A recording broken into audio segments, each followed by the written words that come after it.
வணக்கம்ப்பா. இந்த கீரி பூச்சி சின்ன பிள்ளையில தான்ப்பா பயங்கரமாக தாக்குது. ஏன்னா அவங்க கையை கழுவாமல் செய்யாமல் அப்படியே சாப்பிடுவாங்க.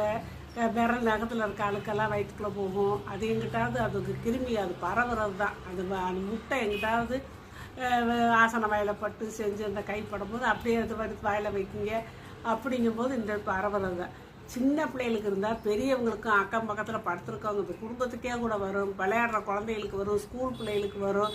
இதுக்கெல்லாம் என்ன செய்யணும், 6 மாதத்துக்கு ஒருக்க அலோபதியில் மருந்து இருக்குது, பூச்சி மருந்து. அதே மாதிரி ஹோமியோபதியிலே இருக்குது. அதெல்லாம் வீட்டு மருந்துதே வேணும்னா இந்த வேப்பம் கொழுந்து அரைச்சி ஒரு சுண்டைக்காலை உருட்டி சின்ன குழந்தைகளுக்கு சொல்கிறேன், பெரியவங்கன்னா கூட குடிச்சுக்கோங்க.